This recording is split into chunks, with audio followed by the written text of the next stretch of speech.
Straight up.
Welcome back to a Happy Bible Study on CU, talking about the sixth seal. Still, this is our third segment. All kinds of good info coming out about the sixth seal. Let's keep going. Now we're going to talk about the war in heaven and Satan being cast down. We are in Revelation chapter 12 and verse 7. Now, hold your spot there. If you noticed in chapter 6 of Revelation, when we were over there, it's talking about the stars in verse 13 in chapter 6 of Revelation. It talks about the stars of heaven fell unto the earth, even as a fig tree casteth her untimely figs when she's shaken of a mighty wind. Now, this implies that they are all cast down at once. Because the untimely figs, if you shake a fig tree, they're all going to fall off. And because those figs are heavy, okay? If you shake that tree like a mighty wind, they're all going to fall off. Now, over in verse 7 of Revelation chapter 12, that's where we're starting up again. Karen, we love you. Casey, we love you too, brother. And I'm so jealous that you're going to get to see Jesus. I'm dying to see Jesus. I want to see Jesus so bad. And so I am way jealous there. Okay, but we all might get to see him in September. And Casey, bless his heart, he has run a good race and he's going to be back in September if this is the sixth seal. So he won't get to hang out in the presence of the Lord very long before it's time to come right back. All right, and that's going to be a wonderful day when all of these things take place. And so my prayers are with you, Karen, because Casey's going to be having a good time. Okay, you're the one that's going to be left here, bless your heart. Okay, let's go into Revelation chapter 12 and verse 7. And we're going to talk about what happens. This is an elaboration of chapter 6, verse 13, where the stars fall from heaven. And that is where Satan and his 1/3 are cast down. So in Revelation chapter 12, verse 7, and there was war in heaven. So as this sixth seal opens, and you have the great earthquake, the sun turning dark, the blood moon showing up, then you have war in heaven. And like I told you, these astronomers have been saying that all of the planets in our solar system are on the right side of the sun during this particular time. So it's a very weird time. That means that one of those planets could effectively block the sun from the earth during the day. And that could explain why, scientifically, why the sun goes dark on that day. Now, in verse 7, and there was war in heaven. So as soon as we have confirmation that the sixth seal is opened with the sun turning dark and the earthquake and the blood moon, then there is going to be war in heaven. Michael is one of three archangels. There's Gabriel, Michael, and Lucifer. Lucifer became Satan when he fell. So now you have two archangels that are good. Gabriel is the messenger angel. He's the one that brought the prophecy to Daniel. He's the one who told Mary that she was blessed and highly favored of the Lord and would have a child, that Jesus would be born.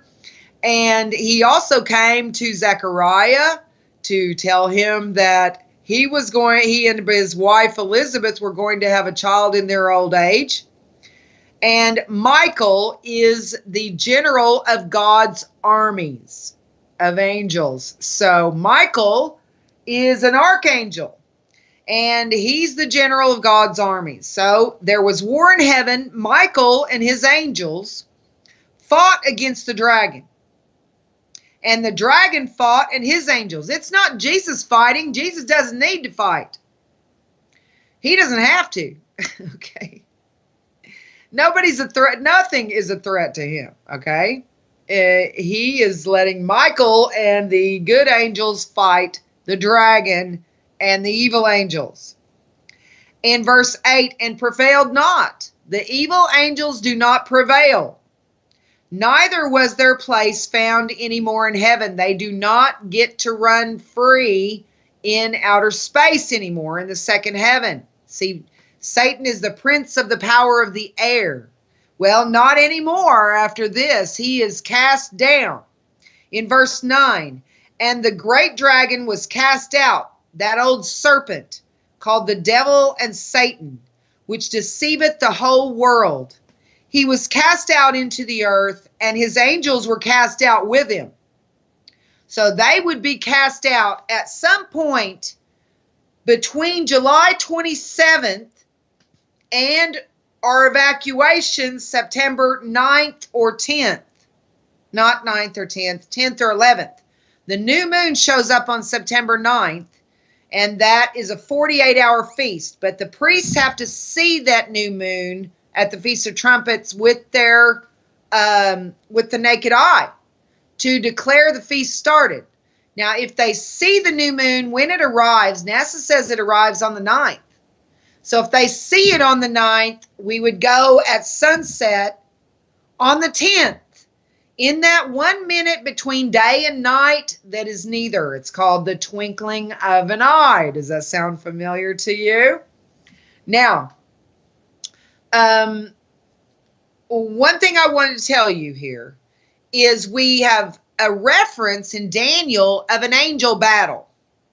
When Gabriel, the other archangel who was bringing the message to Daniel, he fought with the prince of Persia because that was his territory where Daniel was in Babylon. Okay? So he fought with the prince of Persia 3 weeks, but the battle still wasn't over. Michael came and took over the fight so Gabriel could get the message through.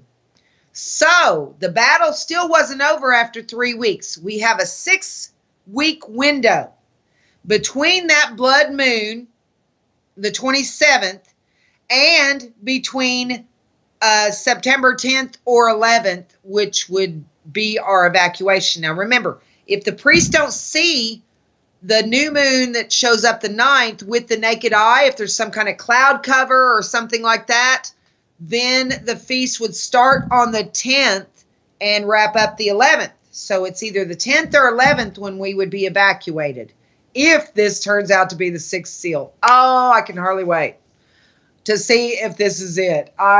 It sure could be. It very well could be. Maybe it won't, but it could be. So we're watching for these things on July 27th, when the best possibility we have ever seen for the 6th seal arrives. This is so cool. Now, in verse 9, Satan is cast out. He's cast down. He no longer has access to outer space And he no longer has access to the throne of God to where he can accuse us day and night. In verse 10, and I heard a loud voice saying in heaven, now is come salvation and strength and the kingdom of our God and the power of his Christ. For the accuser of our brethren is cast down, which accused them before our God day and night. He no longer has access to the throne room at that point.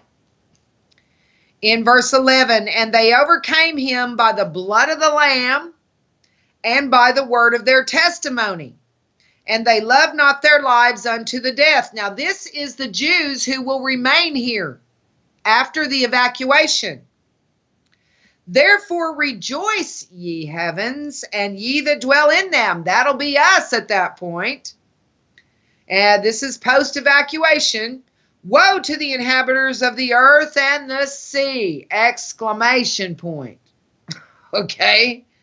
For the devil is come down unto you, having great wrath, because he knoweth that he hath but a short time. Satan has no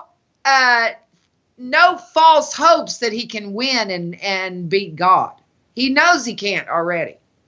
Okay? Look, it says he knows that he has a short time. He knows he's going to get his dragon tail kicked. He knows that he is going to be defeated. But he knows he's only got a short time. So he's very wrathful. He is the instrument of God's wrath upon the wicked. In verse 13, and when the dragon saw that he was cast unto the earth, he persecuted the woman. That's Israel. The second half, he is rabid for Israel to devour them, which brought forth the man-child. Now, Israel is the keeper of the oracles of God. And God has chosen them out for this, but they have really paid a high price. And they stay. Now, I think the ones who have already been called to believe in Jesus will go with us. But the ones who don't know Jesus yet, they stay. But they will be saved. All of Israel will be saved except that one wicked tribe who was disinherited, the tribe of Dan. Now, in verse 14, and to the woman were given 2 wings of a great eagle, and that she might fly into the wilderness, into her place, where she is nourished for a time and times and half a time from the face of the serpent. So just like Elijah was fed at the brook Kidron, by ravens. You know how Elijah was fed by ravens when he was on the run from Ahab and Jezebel. Israel is going to be miraculously provided for in probably Petra. But notice, and to the woman were given 2 wings of a great eagle, that she might fly into the wilderness, into her place. And she's nourished for 3.5 years, and the devil can't reach her the entire second half. That's the remnant right there. They are the ones who will be preserved alive, and they will move forward into the new millennium alive, preserving the Jewish bloodlines into the millennium. Now notice that Israel, this remnant, this 1/3 remnant, they're flown out on airplanes. See, 2 wings of a great eagle, those are airplanes. They are flown out. When all this bad stuff occurs, those of you in Israel who are listening to my voice, as these things get really scary, go to the airport and they will fly you out. Just head to the airport, okay? As these really bad things come, just head to the airport. Doesn't matter if you have money, doesn't matter if you have a ticket, they will load you on planes and they will fly you to Petra. to save your life. In verse 15, and the serpent cast out of his mouth water as a flood after the woman, that he might cause her to be carried away of the flood. Now, I believe this water as a flood out of his mouth is a command to the wicked and the tares. No, there's, the Jews, the wicked, and the tares are the only ones still here. I believe this is a command from Satan, excuse me, to the wicked and the tares to kill every Jew they can find. And the Jews are scattered all over the world throughout the nations, but the mark will identify them because they will not take the mark. No child of God is going to take the mark. Let me show you something. Well, it's right there on the same page in my Bible. Look at chapter 13, verse 8. All that dwell upon the earth shall worship him. That's the beast, whose names are not written in the book of life of the Lamb, slain from the foundation of the world. Your name is written in the book of life from before the worlds were created, or it's not. If you are born with the temple of God inside you, your name is in the Lamb's book of life, and you will not take the mark. God doesn't permit it. He's not going to lose a single one of his own. Okay? Their names are, if your name is not written in the Lamb's book of life, if you are born just flesh only, without the temple of God inside you, then they will worship the beast and take the mark. But the Jews will not take the mark. They will not. There's 144,000 who are sealed by an angel after we go, and they preach the gospel to all of the Jews who are still here, and they will not take the mark. They are the ones who are beheaded for refusing it. Now look in verse 9. If any man have an ear, let him hear. Once again, let me give you the scripture. The hearing ear and the seeing eye, the Lord hath made both of them. You know what that means? That means you hear if he has given you an ear to hear, and you don't hear if he hasn't. If you have been born with the temple within you, you have ears to hear. Okay? Let me get you the scripture that shows that. I'm going to my abibleconcordance.com.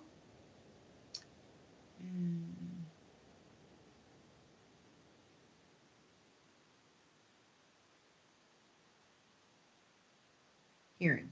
There we go. And I know it's in Proverbs, what I'm looking for here. All right, Proverbs 20, verse 12. The hearing ear and the seeing eye, the Lord hath made even both of them.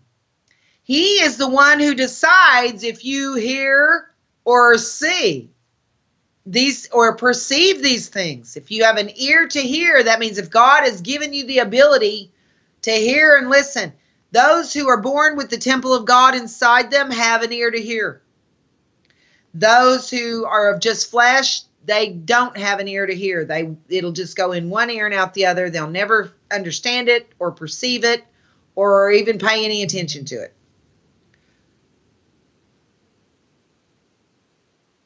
Oh, okay. So in verse 9 of chapter 13, it says, if any man have an ear, let him hear. Now that's for the believers. See, remember that he says that after the letters to the churches. He who hath ears to hear, let him hear. If you don't have ears to hear, you won't hear. If you're a tare, if you're flesh only, you will not hear. Okay? So, then over here, in verse 16 of Revelation 12, and the earth helped the woman. And the earth opened her mouth and swallowed up the flood which the dragon cast out of his mouth. I think that means that anybody who attempts to get near Petra or go after the Jews who are preserved there, the earth just opens up and swallows them all. Kind of like what? Quicksand or something like that? Or I don't know. It says the earth opened her mouth and swallowed up the flood which the dragon cast out of his mouth.